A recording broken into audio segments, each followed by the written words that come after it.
Hello students, good morning to all of you and also your happy family. Dear students, once time again, you are most welcome under this channel which name is Smart Education by Education. Dear students, first of all, I shall give a lot of thanks to all of you for watch my videos. अर्थात सबसे पहले हम सभी लोगों को दिल से धन्यवाद देंगे जितने भी लोग वीडियोस को देख रहे हैं, और हम आपसे ये कहने का प्रयास कर रहे हैं कि अब हम नेक्स्ट पार्ट पढ़ाने जा रहे हैं। पिछले वीडियोस में हमने आपको ये पढ़ाया था about the introduction of word that name was Rupert Brooke.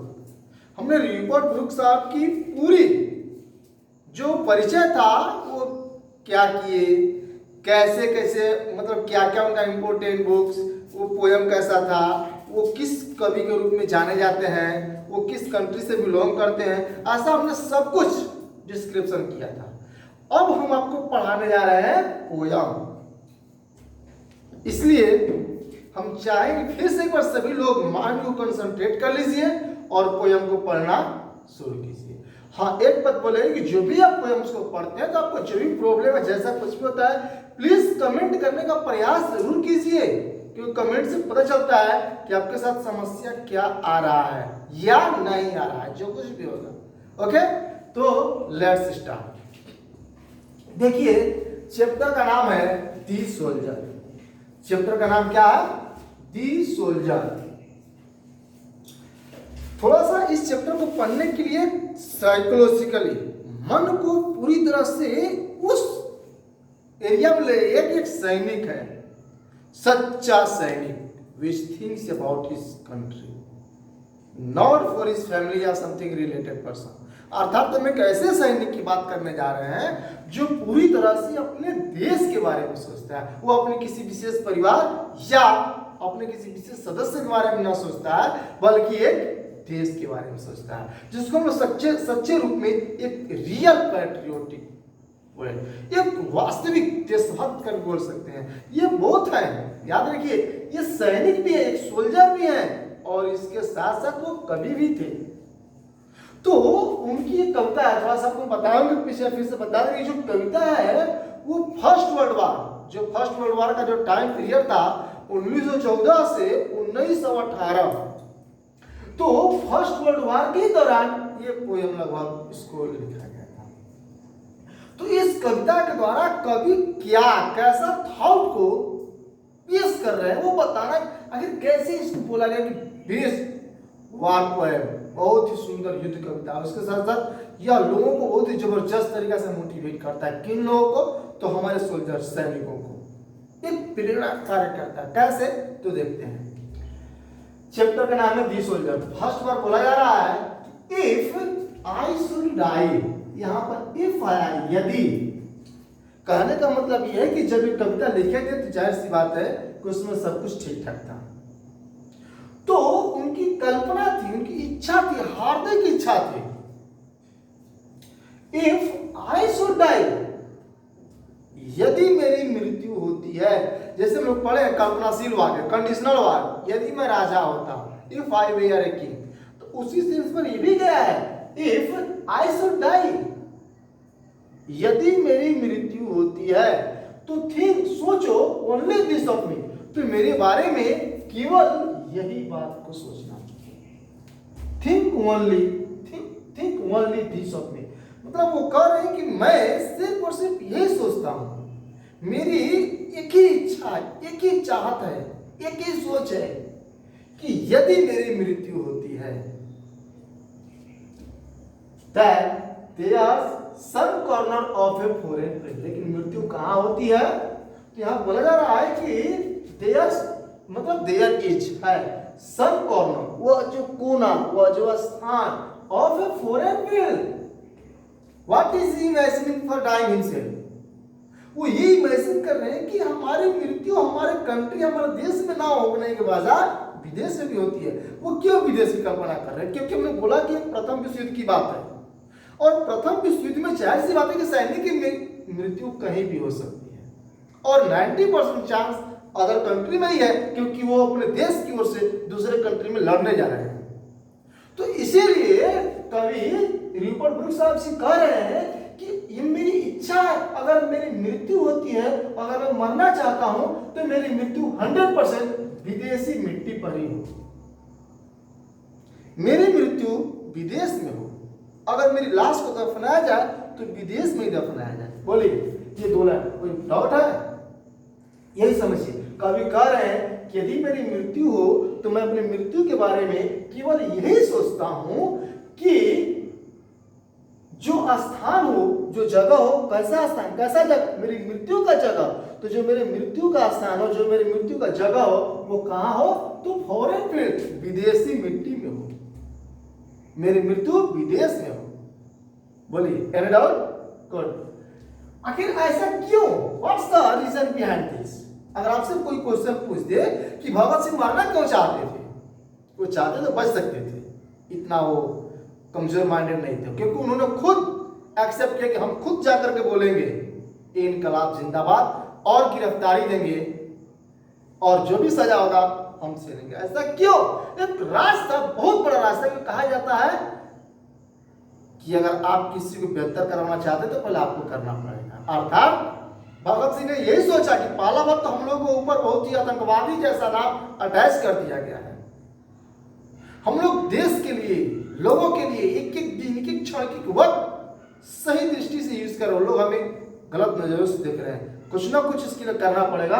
और वो बोले कि हम इसके लिए अपनी लाइफ को बर्बाद करेंगे, ये करते हुए कि दुनिया को ये पता चले कि हम जो कर रहे हैं देश के लिए कर रहे हैं, और यदि हमारी मृत्यु होती है तो हमारे ऐसा हजार भगत सिंह पैदा होगा, और जिस दिन हजार भगत सिंह पैदा हो गया इस इंडिया में, तो यकीनन भारत को कोई भी अब गुलाम नहीं रख पाएगा, और भारत बहुत जल्द आजादी की दुनिया में चला आएगा। तो उनकी जो मृत्यु तो वो भी एक वजह से दिए थे। तो ये कभी भी कह रहे हैं, यही बात रूपर्ट ब्रूक्स साहब जी भी कह रहे हैं कि अगर मेरी मृत्यु हो तो विदेशी मिट्टी पर हो, अगर मेरे लाश को दफनाया जाए तो विदेश में दफनाया जाए।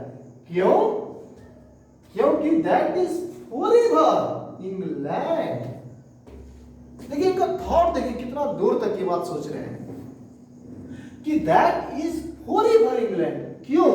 कि अगर मेरी मृत्यु इंग्लैंड में, मतलब कि अगर मेरी मृत्यु विदेश में होती है तो वह जो जगह है हमेशा के लिए अटैच है किसके साथ? इंग्लैंड के साथ अटैच हो जाएगा।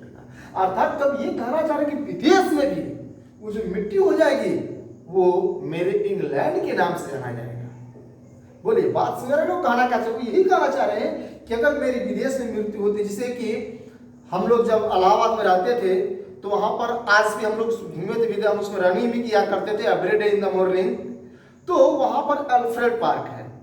तो चंद्रशेखर आजाद कहाँ के थे, कौन थे, कौन जानता है?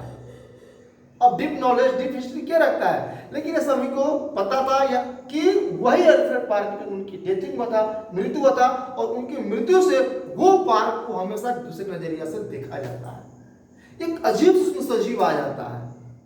वो पार्क थोड़ा सा बड़ा है, तो कहने का मतलब कि आखिर उस पार्क को किस नाम से, कैसे, क्यों जाना गया, आज भी उसको बड़ा ही एक दूसरे फीलिंग्स ले, दूसरे इमोशंस देखा था। क्यों?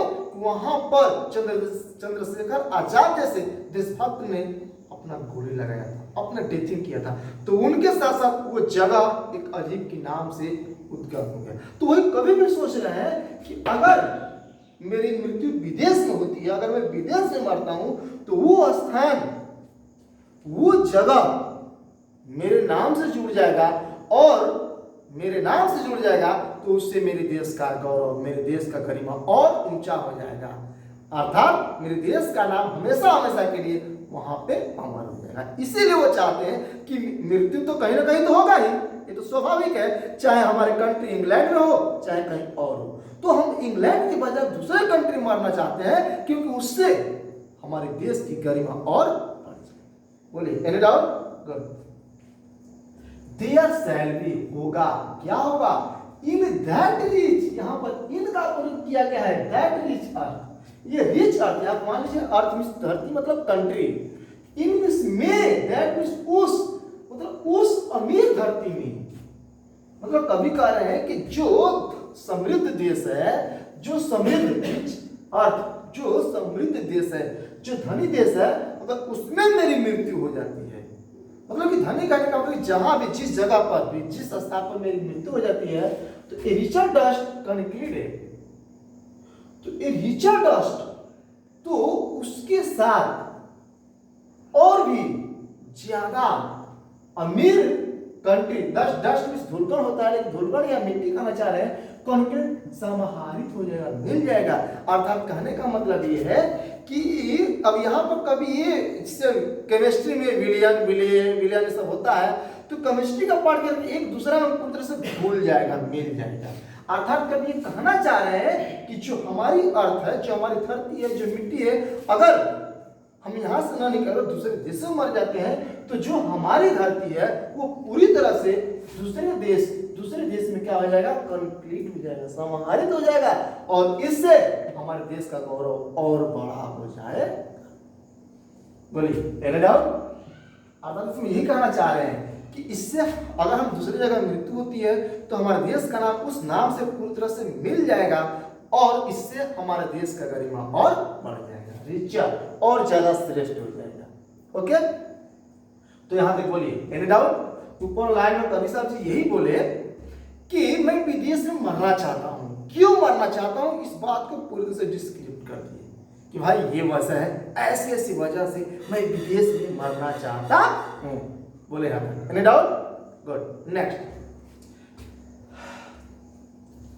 अब बोलते हैं ये डस्ट होम इंग्लैंड, देखिए यहां पर कितना पॉजिटिव बात को खींच रहे हैं। कह रहे हैं कि ये डस्ट, यहां पर डस्ट मतलब मिट्टी, वो कण, वो जगह, वो स्थान, होम इंग्लैंड। होम मिस होता है, एक होता है हु, एक होता है हुम, एक होता है विच। तो हु और विच जो के लिए आते हैं, बट होम मिस जिसको, इंग्लैंड को, मतलब यहां पर ये खुद को कहने का प्रयास कर रहे हैं कि वो स्थान जिसने हुम इंग्लैंड बोर, मतलब कि वो स्थान इंग्लैंड को करे, वो स्थान जिसका नाम क्या है, इंग्लैंड। जो इंग्लैंड है उसने क्या किया, तो बोर हमें जन्म दिया। अर्थात कभी कहना क्या चाह रहे हैं कि हमें जन्म किसने दिया, तो हमारे देश जिसका नाम है इंग्लैंड। तो इंग्लैंड को करे, जिस मिट्टी ने, जिस देश ने, जिस धरती ने हमारे देश को, इट मीन्स जिस धरती ने हमें जन्म दिया, शेप्ड मी, मुझे एक सुंदर तरीका से, एक सही रूप में क्रिएट किया, निर्माण किया। सही रूप कहने का मतलब क्या है, केवल बॉडी नहीं, सही रूप का मतलब कि आपका थॉट कैसा है, विचार कैसा है, दूसरों के प्रति क्या सोचते हैं, समाज के प्रति क्या सोचते हैं, देश के प्रति क्या सोचते हैं, अपने परिवार के प्रति क्या सोचते हैं, ये हर तरह को जो सुंदर बुद्धि दिया, वो कौन दिया, मेरा देश जिसका नाम है इंग्लैंड। मेड अवेयर, मुझे समझदार बनाया, मुझे ज्ञानी बनाया, मुझे हर गलत सही का अंतर सिखाया। कौन, यह मिट्टी। गिव वंस, उसने एक बार हमें दिया, क्या दिया, हर फ्लावर, अपने फूल को दिया, अपने फ्लावर को दिया, क्या करने के लिए, टू लव, प्रेम करने के लिए। यहाँ पर कवि साहब जी कह रहे हैं कि आज हम जो कुछ भी हैं वो अपने देश की दया से है। इस धरती ने हमें बहुत कुछ दिया, और ये वर्णन में कुछ बातों कर दिए कि धरती हमें जन्म दिया, हमें सुंदर आकार दिया, हमें समझदार सतर्क बनाया, हमें ज्ञानी बनाया, हमें अपना फूल दिया प्रेम करने के लिए, हमने लोगों से प्रेम करना सीखा। हर वेस, उसने अपना रास्ता दिया, जगह दिया, टू रोम, बताया क्या है, ये आया हुआ है रोम चैप्टर, आई लोफ, वाइटमैन साहब जी लोफ का प्रयोग किया। लोफ मीन्स बिना उद्देश्य घूमना, और रोमिस भी घूमना होता है, लेकिन कुछ वजह से, कुछ कारण से। तो वो कह रहे हैं कि ये देश, मेरा कंट्री, हमें घूमने के लिए जगह दिया, रास्ता दिया, वे। ओके, तो कवि साहब जिसमें यही बोले, आगे बोले कि ए बॉडी ऑफ इंग्लैंड, ये बॉडी ऑफ इंग्लैंड, इंग्लैंड का जो बॉडी है, इंग्लैंड का जो शरीर है, ब्रीदिंग इंग्लिश है, अर्थात वो खुद को बोल रहे हैं कि जो बॉडी है, जो शरीर है, पूरी तरह से इंग्लैंड का है। इस शरीर पर मेरा कोई भी अधिकार नहीं है। जैसे आप सोचिए कि जो हमारे पूजनीय जितने भी लोग महान देशभक्त थे, जैसे सुभाष चंद्र बोस हो गए, चंद्रशेखर आजाद हो गए, बिस्मिल साहब जी हो गए, रोशन सिंह भी हो गए, तो क्या ये लोग बेवकूफ थे? देश के लिए क्या क्या कर गए? कोई फांसी पर झूल गया, कोई डंडा से पीट पीट करके मर गया, कितने लोगों को कैसे की सजा, क्यों? क्या बेवकूफ थे? जतीन दास बेचारा ऐसा इंसान को लोग बैठे कि अंतिम में। तो कहने का मतलब कि उनको अपने देश से एक ऐसा प्रेम हो गया था, अपने देश के प्रति वो लोग इतना मतलब कि प्रेरित हो चुके थे कि उनकी आवाज से एक ही आवाज, उनकी माउथ से, उनके मुंह से एक ही आवाज निकलती थी कि चाहे जो कीमत चुकाना पड़े हम चुकाएंगे, लेकिन हमें आजाद हिंदुस्तान चाहिए, हमें एक फ्री कंट्री चाहिए। और उसके लिए वो लोग अपना कीमत चुकाए भी और ये देश कंट्री आजाद भी हुआ। तो क्यों वो लोग ऐसा किए? वो वजह यही था कि हम मर जाएंगे, ठीक है, लेकिन हमारी जो नेक्स्ट जो पीढ़ी होगी वो तो चैन से रहेगी। जैसे एक स्टोरी है, कहानी है, एक वृद्ध व्यक्ति था, मतलब कि कहिए तो बहुत ही लास्ट स्टेज जा रहा होगा, और वो एक मैंगो आम का ट्री लगा रहा था, आम का पेड़ लगा रहा था। तो किसी ने हंसते, भाई देखिए दुनिया अजीब है, हंसना बहुत आसान, दूसरे को हंसना, लेकिन उसकी अंदर की फीलिंग्स को, उसकी वजह को जानने को पता नहीं करता है। उसे जाकर, अरे बाबा ये इस उम्र में क्या आम का पौधा लगा रहा है, अरे खाएगा, अब बोलो अब तुम्हारा लास्ट टाइम है, जाओ भगवान राम राम करो, अब का पेड़ लगा रहा है। तो उसने कहा कि बाबू बचाओ, जो कुछ भी हो मैं लगा रहा हूं अपने लिए नहीं,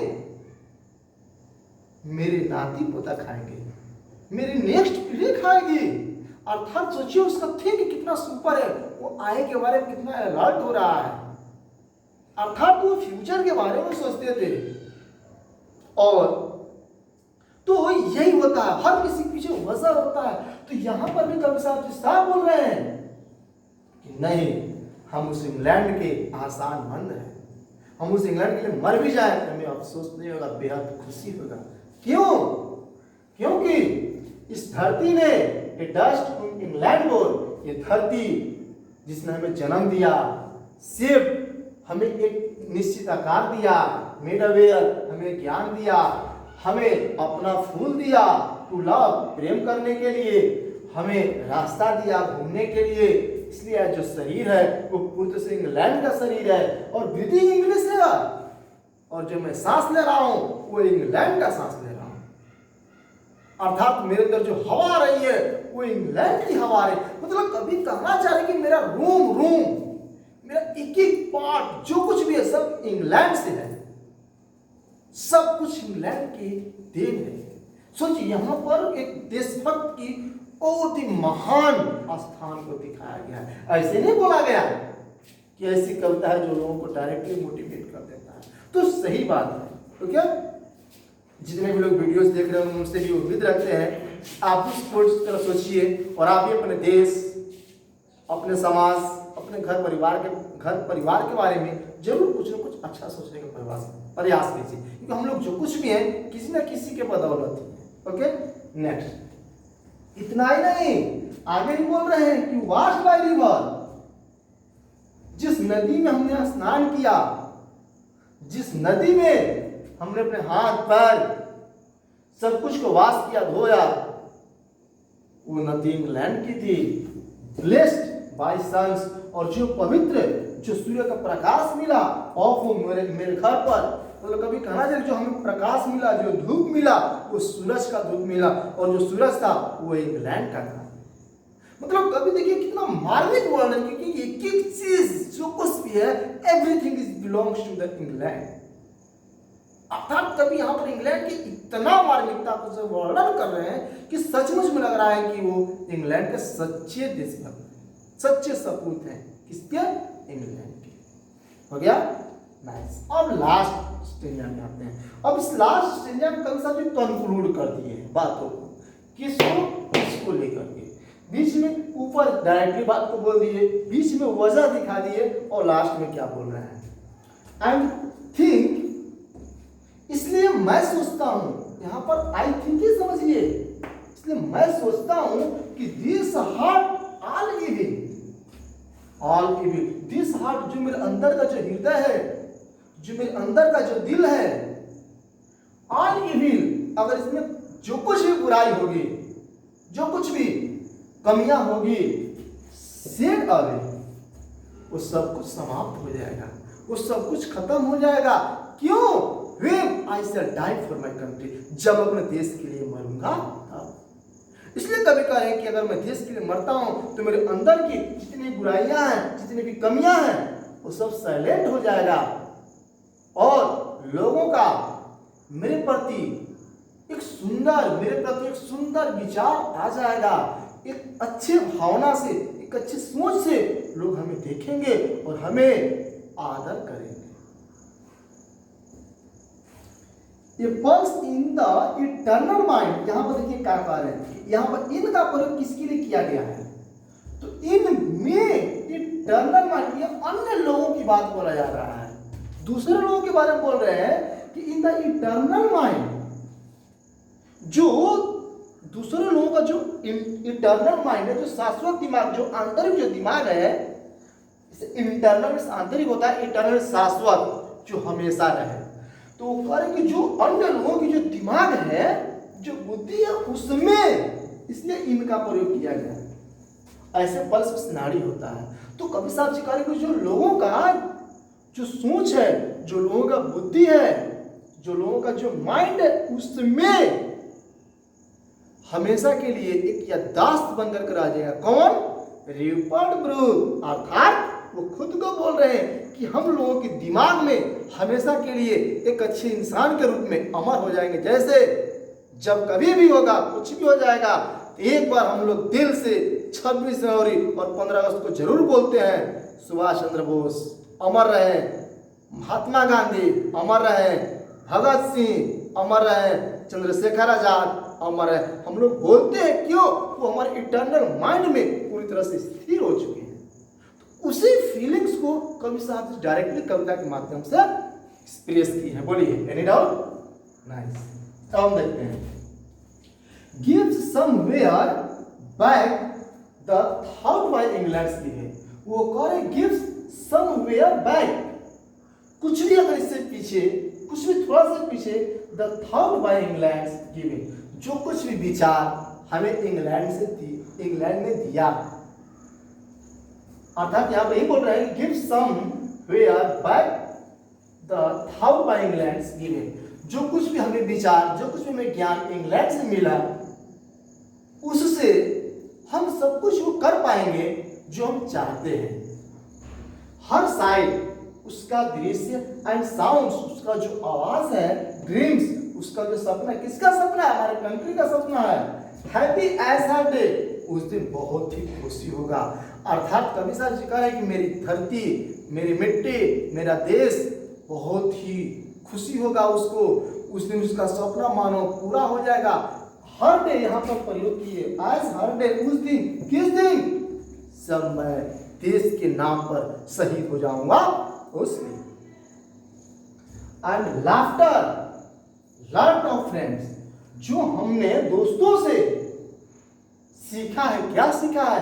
खुश रहना, प्रसन्न। मतलब यहाँ पर कवि साहब जी अपने फ्रेंड्स को भी ज्वाइन कर दिए, अपने फ्रेंड्स को भी ऐड कर दिए कि हमने दोस्तों के बीच भी बहुत कुछ सीखा है।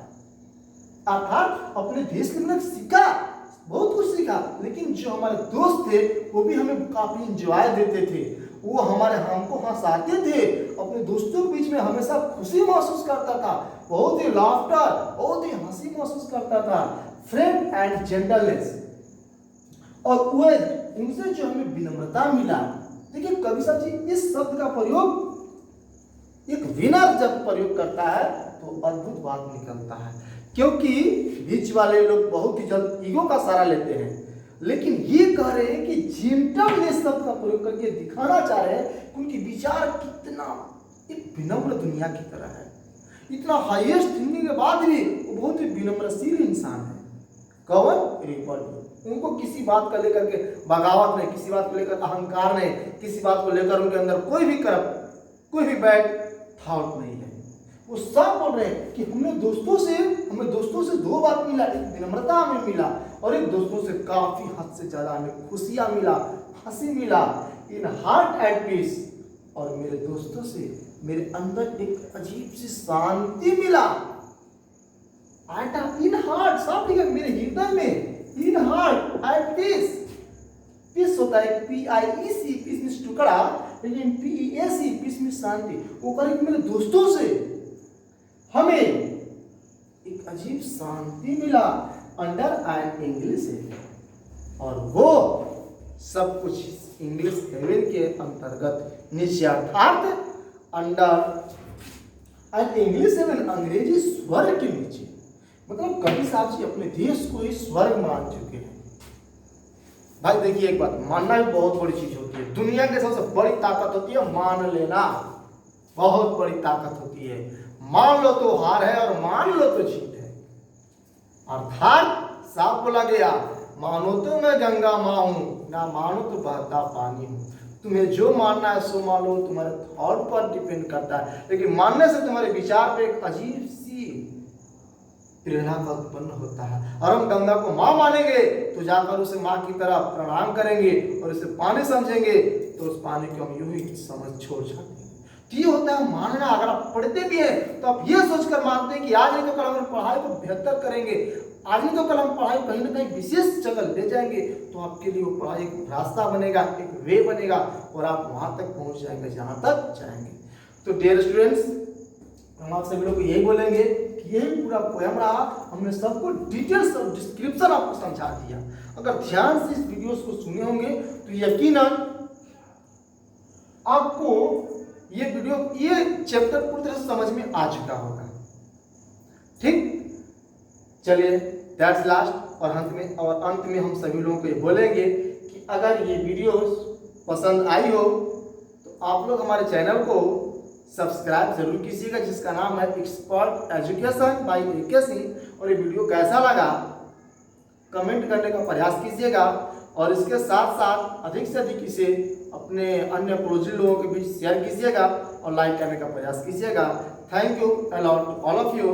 That's last.